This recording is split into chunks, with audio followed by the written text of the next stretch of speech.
Hi, everybody. I'm back with part two of phone skills. When you're dealing with a phone call, you have to make that as transactional. I hope that you're having a great day. Standing in for a phone today is going to be, and I'm not sponsored, let me make this clear, is going to be this extra care non medicated vapor stick. I think it's fairly focused there. Um, in case you couldn't see the bottom part, no mess, soothing vapors, cools and soothes. This is 1.4 ounces, which is 40 grams. Again, not sponsored, but I'm looking forward to using this product. It's available at the Dollar's Tree. In case you're wondering where to get this, that would be the Dollar's Tree, which is now the $1.25's tree. So just letting you know. But I think this is going to be great. But today it's going to be a phone.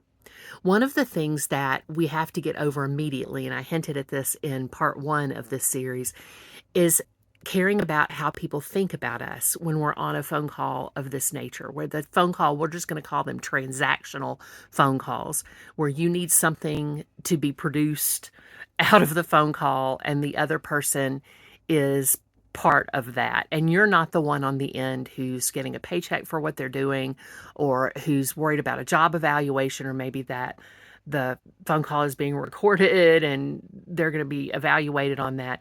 You're the person who needs help. You're the person who's communicating, hey, I need help with, say, this prescription claim that I have, that I don't understand the explanation of benefits, and I need help with that for insurance. Or I need to make a return and I don't know exactly how to do that. And I tried to find out on the website, but I couldn't find anything. And now I need to talk with someone.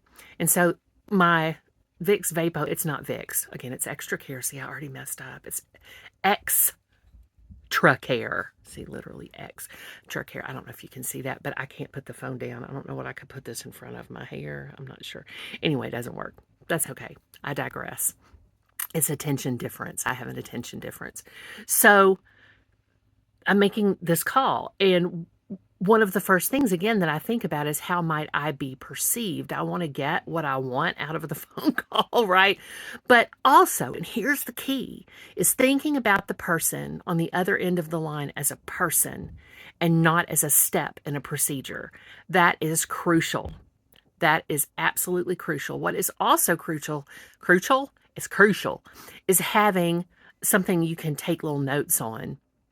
And the first thing you're going to want to note down is the name of the person with whom you're speaking. Because I know this is an old psychological truism that if you use someone's name, they feel more valued. But it's not so much a truism because it's not true, right? People do like to hear their names. And you're going to say it over and over again and be creepy. We don't want to do that. But get that person's name. So say that person's name is Trent, right? So Spencer, let's use Spencer. No offense to Trent's, but let's use Spencer because it's just, anyway, there's a reason. So Spencer answers the phone and, welcome to customer care service. This is Spencer. How may I help you?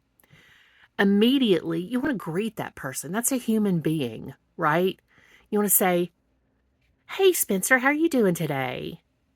And you might get something like this. Oh, I'm doing great. How are you? Or you might get, I'm fine. How can I help you?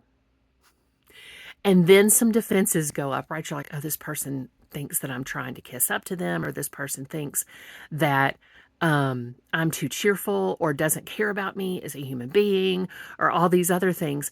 Not necessarily. You can't read minds. I can't read minds. And the key to all of this that we're going to kind of wrap up with today is that it doesn't matter. It doesn't matter what other people think about you anyway. Be yourself. Be wonderful you. Take that phone and take control of that conversation in the kindest and most loving way possible. If the person says to you, I'm fine, how can I help you? You go, oh, I'm glad to hear that. Okay, well, I'm really confused about some things with this EOB. Do you need me to repeat the number?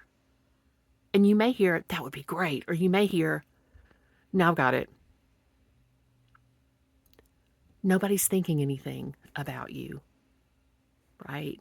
And you want them actually, by the time you're done with the phone call, to be glad they talked to you that day. But nowhere in that entire transaction does it matter what that person thinks about you. In fact, it doesn't matter what anybody thinks about you except for the people who are the most important in your life. Like for me, that would be my partner and my friends. And ultimately, most importantly in my life, it's what my higher power perceives about me, right? As I shared before, I can't possibly perceive how God sees me except with love, as I believe He sees everyone. But that's all I've got to care about. Isn't that a relief? I don't have to care about what other people think. If you've ever taken a class with me, this might explain a lot of how I behave as a teacher. I really love you, but it really doesn't matter what anyone thinks about me. And if you can get there, it's not easy. It takes a while. If you have been a people pleaser or sought approval or things like that in your life, it takes a while to get there. But you know what? You can get there. I believe in you, and you know I love you. As always, go in peace and love to serve others.